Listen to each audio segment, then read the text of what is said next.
तुम्हें कितनी बार बताया है, मेरे तैयार होने से पहले मेरा नाश्ता तैयार हो जाना चाहिए। शादी के 25 सालों बाद भी मुझे क्यों बार बार एक ही बात बतानी पड़ती है? लता, तुम्हें क्या है? तुम तो आराम से घर पर रहोगी, मुझे काम पर जाना पड़ता है। तुम हो कि हमेशा बेवकूफ़ों जैसी हरकत करती हो। अगर तुम ये जानबूझकर करती हो तो याद रखना, मुझसे बुरा कोई नहीं होगा। आज भी प्रशांत का पारा चढ़ा हुआ था। इन कटु शब्दों में अपना गुस्सा उतारते हुए, गीला तौलिया कुर्सी पर फेंकते हुए प्रशांत गुस्से से लता की तरफ देखने लगा। लता के लिए प्रशांत का ये बेवजह का गुस्सा कोई नई बात नहीं थी। वह महीने में 3-4 बार ऐसे ही लता पर बरस पड़ता था। पहले पहले लता उसका विरोध किया करती थी, लेकिन जब कई सालों तक प्रशांत में कोई बदलाव नहीं दिखा तो लता ने खुद को ही बदल दिया। अब प्रशांत के कुछ भी कहने से लता को कोई फर्क नहीं पड़ता था। प्रशांत की हर बात वो चुपचाप सिर नीचे झुकाए सुन लेते थी। शादी के पहले 5 साल तक लता ने पूरी कोशिश की थी कि प्रशांत को बदला जाए, लेकिन फालतू का गुस्सा करना और बाद में लता को भला बुरा कहना, यह मानो जैसे उसकी आदत बन गई थी। कोई भी वाद विवाद होता तो प्रशांत सीधा लता को बोल देता, अगर मैं तुम्हें अच्छा नहीं लगता तो क्यों नहीं चली जाती अपने मायके? क्यों रहती हो मेरे साथ? इतना सब कुछ होने के बावजूद लता प्रशांत के साथ रहती थी क्योंकि उसे अपनी बेटी की फिक्र थी।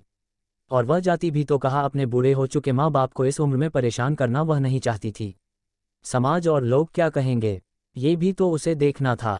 वह इतनी पढ़ी लिखी भी तो नहीं थी कि खुद जाकर कोई नौकरी कर सके और अपना और अपनी बेटी का पालन पोषण कर सके। लता को अब अपनी फिक्र नहीं थी। उसको फिक्र थी तो बस अपनी शादी लायक हो रही बेटी की। लता नहीं चाहती थी कि पति पत्नी के झगड़े की वजह से काव्या डिस्टर्ब हो। काव्या की पढ़ाई पूरी हो चुकी थी, उसके लिए अब शादी के रिश्ते आने लगे थे। कई रिश्तों को काव्या ठुकरा चुकी थी। 2-3 महीने बाद एक अच्छा रिश्ता आया। रिश्तेदारों और पहचान के लोगों ने भी लड़के के बहुत गुणगान किए थे। प्रशांत एक शाम अपनी बेटी के पास बैठकर उसे बताने लगा, काव्या बहुत अच्छा लड़का है, पढ़ा लिखा है, बड़ा घर है, बहुत अच्छी नौकरी है। ऐसे रिश्ते बार बार नहीं आते बेटा, इस बार मना मत करना। काव्या अपने पिता से ज़्यादा बात नहीं करती थी। शायद डरती थी या शायद नफरत करती थी, लेकिन आज वो अपनी पूरी हिम्मत इकट्ठा कर बोली, मुझे अभी शादी नहीं करना है पापा। मैं नौकरी करना चाहती हूँ, खुद अपने पैरों पर खड़ी होना चाहती हूँ। हाँ तो उसमें क्या बड़ी बात है? मैंने लड़के से बात की है, वह तुम्हें किसी बात के लिए नहीं रोकेगा। तुम शादी के बाद भी नौकरी कर सकती हो, वह तुम्हें नौकरी के लिए परमिशन दे देगा। प्रशांत बोला, मेरा नौकरी करना या ना करना उसकी परमिशन पर क्यों डिपेंड रहेगा पापा?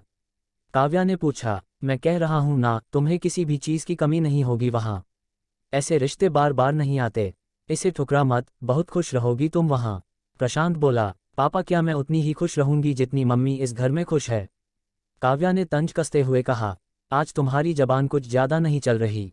प्रशांत गुस्से से आंखें बड़ी करते हुए बोला, पापा मुझे शादी ही नहीं करनी है, क्योंकि शादी के बाद अगर वह लड़का आपके जैसा निकला तो मैं क्या करूंगी? मुझे आपके जैसा जीवन साथी नहीं चाहिए जो बिना बात के मुझ पर हमेशा चिल्लाए। मुझे कुछ भी अपनी पसंद का लेना हो तो 10 बार सोचना पड़े, कहीं वह नाराज ना हो जाए। मेरी तबीयत कैसी भी हो उसे परवाह ना हो। रोटी थोड़ी सी मोटी बन जाए तो घर सर पर उठा ले। उसकी चेकबुक ना मिले तो भी मेरा ही दोष निकालें, और हर छोटी मोटी बात पर मुझे मायके जाने के लिए कहे। काव्या ने अपना दिल खाली करते हुए पापा से सब कह दिया। प्रशांत का गुस्सा 7वें आसमान पर था, लेकिन उसके मुंह से एक भी शब्द नहीं फूट रहा था। वो काव्या की बातें सुन रहा था। काव्या उतना ही बोलकर चुप नहीं हुई। आज पहली बार वह अपने पापा के सामने इतना कुछ बोल रही थी। पापा, आपने माँ के साथ हमेशा गलत व्यवहार किया है। आप अपने ऑफिस का गुस्सा बिना सोचे समझे माँ पर उतार देते हैं, कभी इस बात की परवाह भी नहीं करते कि उन्हें कैसा लगता होगा। आपकी बातें सुन सुन माँ ने अपना स्वाभिमान खो दिया। प्रशांत आज पहली बार अपने किए बर्तावों को महसूस कर पा रहा था।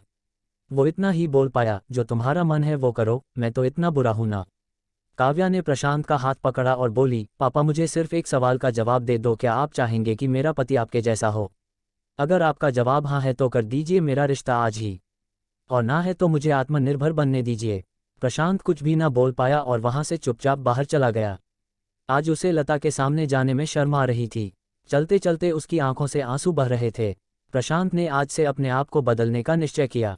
अगले दिन से लता ने अपने पति में काफ़ी बदलाव देखा। वह सोचने लगी कि जो हिम्मत काव्या ने दिखाई है वह हिम्मत अगर मैं पहले ही दिखा देती तो शायद आज परिस्थिति कुछ और होती। अब काव्या पढ़ लिख कर अच्छी नौकरी करने लगी थी और 3 साल बाद उसके लिए एक अच्छा रिश्ता आया और उसकी विदाई पर प्रशांत बोला, बेटा तू हमेशा खुश रहेगी क्योंकि तेरा पति तेरे बाप जैसा नहीं है। प्रशांत की यह बात सुनकर लता और काव्या की आंखों से आंसू बहने लगे। दोस्तों, हमारे समाज में औरतों को भले ही देवी का दर्जा दिया जाता है, लेकिन वह स्वतंत्रता नहीं दी जाती जो उन्हें देनी चाहिए।